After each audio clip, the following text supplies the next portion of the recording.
Warrington crew with Lucy Glover on board, double gold medalist at the recent National Schools Regatta. So loads of form, loads of class from her. I think I make Warrington my early race favourites, but let's see how it develops as they come out of the shadows of Temple Island. Looking about right. Both crews off at 40. Race at the popular event. They've raced quite a lot already. This competition completely different to the the elite races that we've just seen in their first races. These juniors are having to work hard for this. Yeah, Warrington just leaking out to about half a length. So what was that based on? What was your early favouring of Warrington based on? Well, Lucy is obviously a double gold medalist in the single and the quad at the national school. She stepped out of the quad to race the double this weekend, and she's a junior international.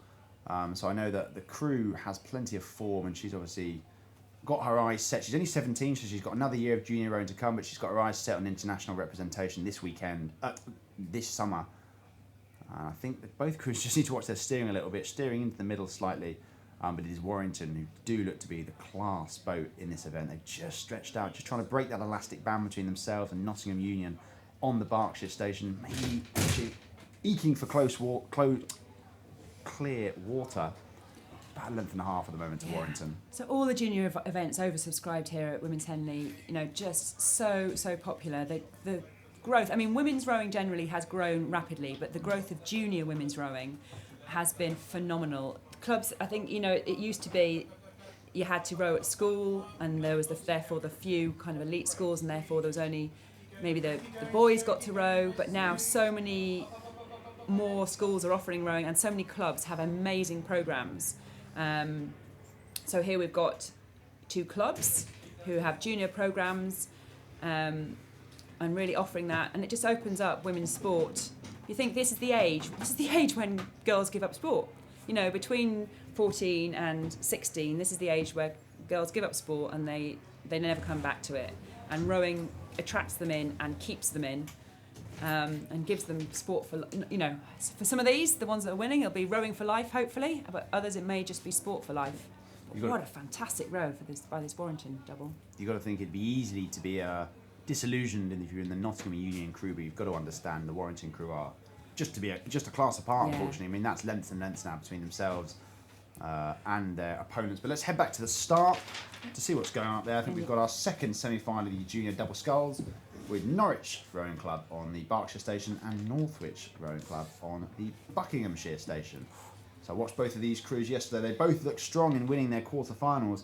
I couldn't quite call it between them. I think they came up against each other at the National Schools Regatta, and it was Northwich who came out on top there. So let's see if the format repeats itself. And early, the umpire's been called into action a bit early here, warning Northwich to stay on their station. They have veered into the middle a little bit.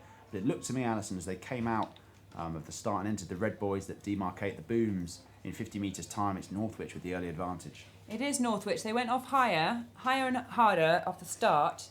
But just looking at that Norwich crew, they settled quite early. But they've settled into a really nice rhythm.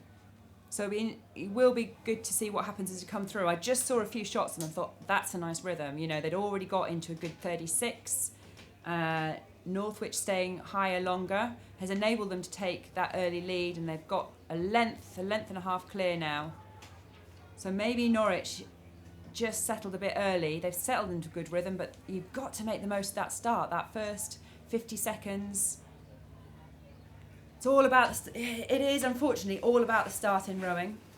Backwards, once you're down, you can't see your opponent. You can't just kind of tuck in there and watch the race develop. It's so much, this is why it's such a tough sport, because it's a sprint start. It's a middle distance event, and most middle distance events you pace yourself for the finish, but in the rowing, as we see here with Northwich, it's all about the start, and they're still 2 lengths and still going for it. But this Norwich crew, I'm quite surprised actually. I just saw them off the start and I thought, already they're at 36. It looked like a nice rhythm, but just a bit early, really. I think Northwich certainly looked like the more lively of the 2 crews. Norwich may be a little bit sluggish in the water, and I think Northwich stay in their station well. And I think 2 lengths in a double, that's just edging on to comfort there. I'd say so. I think they can probably sit back and maybe just keep an eye on Norwich and make sure there's no response. Just to clarify for anyone who's listening in to our coverage of Henley Women's Regatta this weekend, Northwich and Norwich, they sound very similar. It is Northwich closest to your screen there, as we can see the drone footage, and it's Norwich with the yellow blades out on the Berkshire station who are losing this race at the Even moment. similar colours, and I got them confused again yesterday. It's, you know, you've got the yellow and green or the green and yellow. But in the Northwich double, streets out in front there, we have Beth Wilford Dutton and Lucy Gilbanks doing a very good job. And of course, medalists at the National Schools Regatta, those girls. So plenty of form, plenty of pedigree for them, and I'm sure they'll be eyeing the final with anticipation. Of course, they'll come up probably against that Warrington crew who was so dominant in the last semi-final that we saw. What do you reckon between those two crews? Do you think this Northwich crew have got it in them to challenge that Warrington boat? Ooh. I'd say they both are going to be winning by a similar margin, aren't they? So they both had a similar row into it. So it's quite safe. Stunning shots of the Henley Women's Regatta course. Not really been challenged, this crew. That's, you know, we've not really seen them under any pressure. They just took it straight out from the start. Very neat, very tidy. Just coming past the enclosures here, our little commentary gantry underneath the finish, underneath the enclosure tower, and it's Northwich sculling very nicely. It has to be said. That's probably 3 lengths between themselves and Norwich Rowing Club now. Yeah, 3 or 4 lengths. That's comfortable for Northwich. We head back to the start. Character building, I'd say, Absolutely. in that Norwich boat at the back. Absolutely. So our first semi-final of the junior quads, race 336, with Warrington. More representation from Warrington Rowing Club on the Berkshire station and Latimer Upper School on the Buckinghamshire station. Latimer, of course, won the Diamond Jubilee Challenge Cup at the Henley Royal Regatta a few years ago.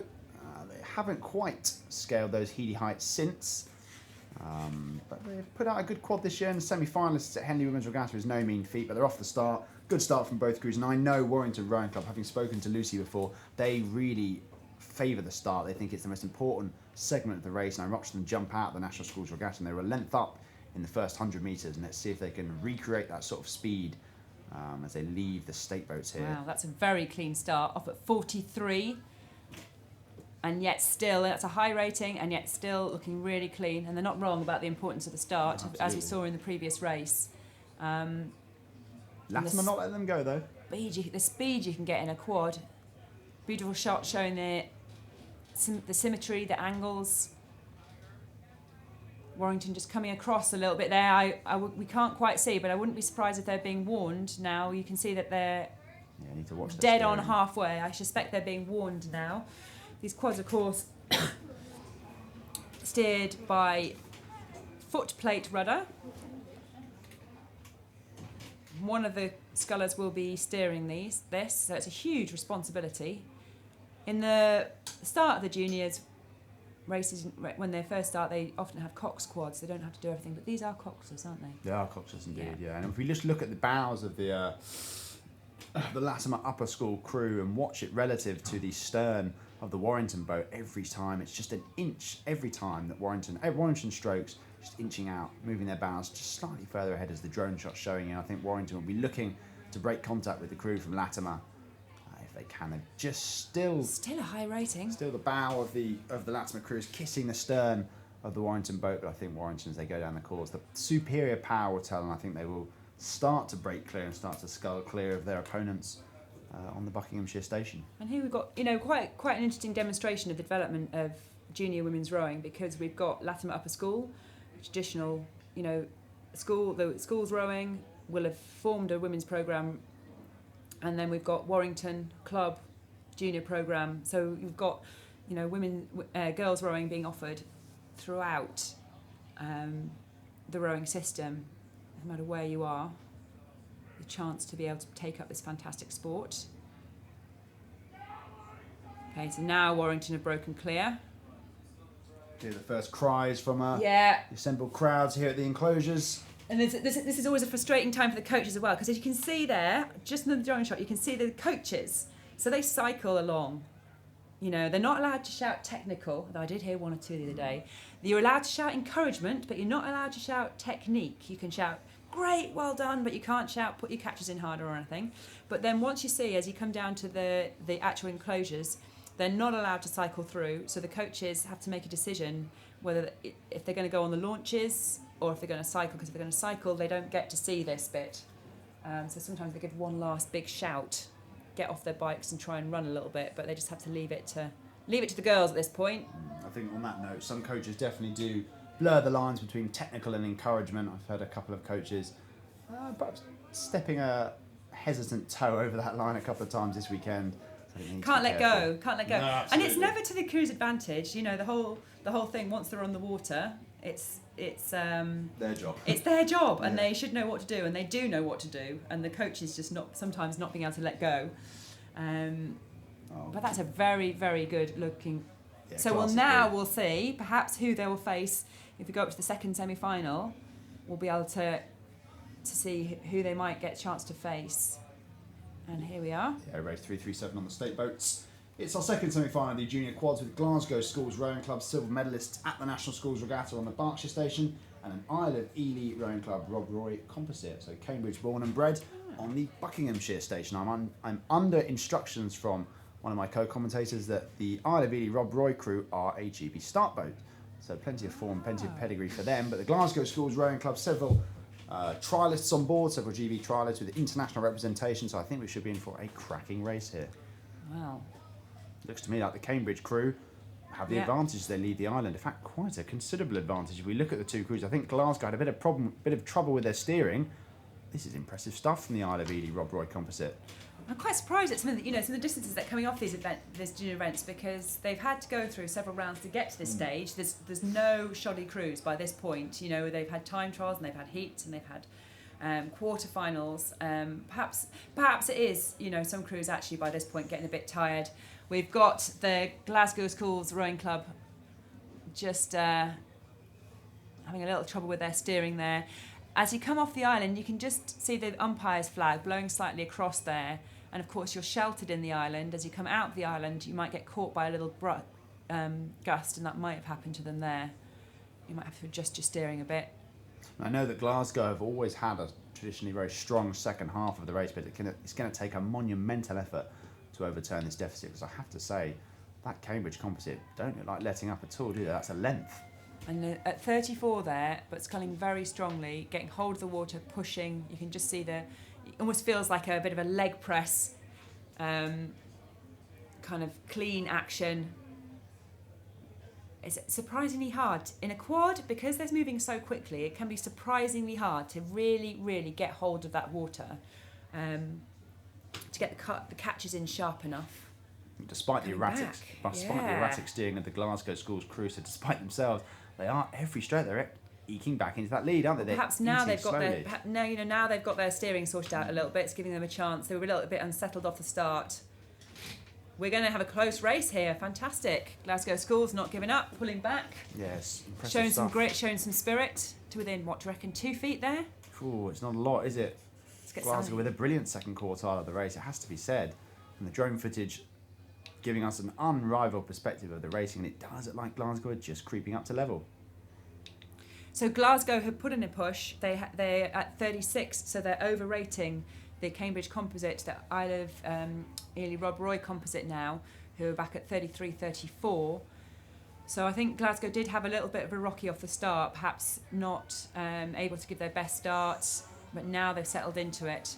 And, you know, it's still looking very good in this.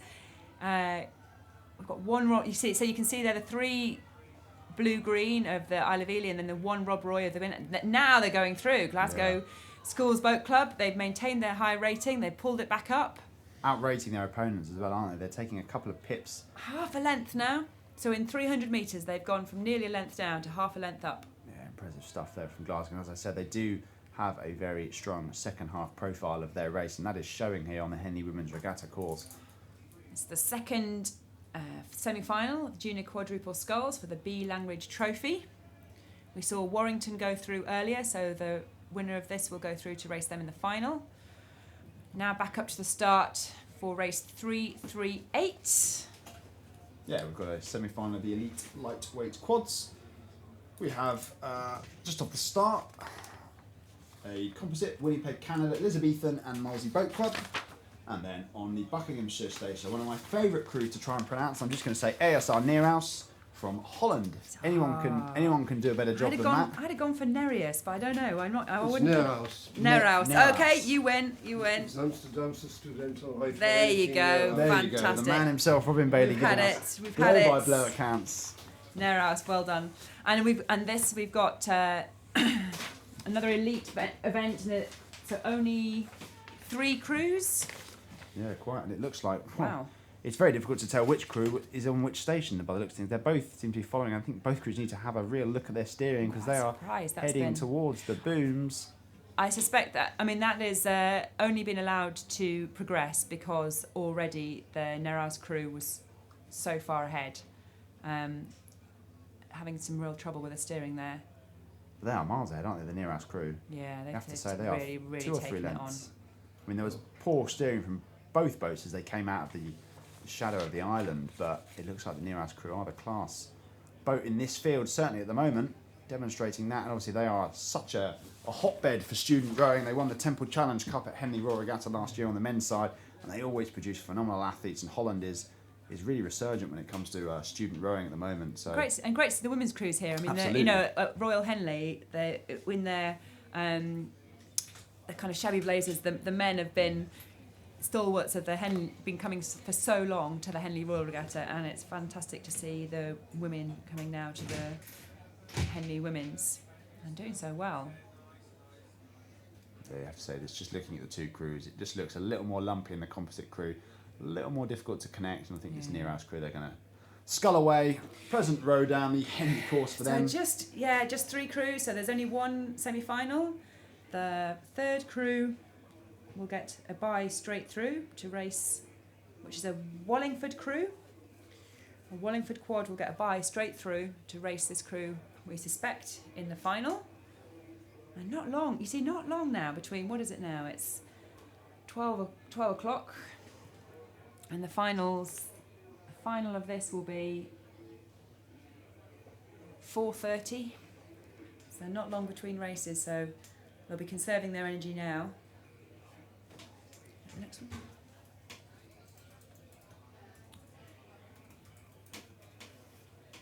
Yeah, super stuff from Nereus there. Maybe just have a look at the crews that are currently attached to the state boats, ready to follow that elite lightweight quad race down. It is the junior 16 quads. And I really would look out for these crews because considering these girls are 16 and younger, the standard of sculling is absolutely immense from them. We should get a lovely shot there, a drone shot of the Henley Women's Regatta course. But yeah, sitting on the state boats at the moment is race 339, Headington School. Of course, it's Headington School on the Berkshire Station and Globe Rowing Club on the Buckinghamshire Station. Alison, any insights into Headington School? I'm skirting through my notes as we go. You will know it off the top of your head, Tom. Although you are tapping on your computer, we're having it. We're trying to. But they're sitting on the start here. We're just looking at some shots of Nereus heading down the course. I mean, Headington, a very famous rowing school, obviously. They've been putting in some crews at Women's Henley for several years, really building their rowing programme.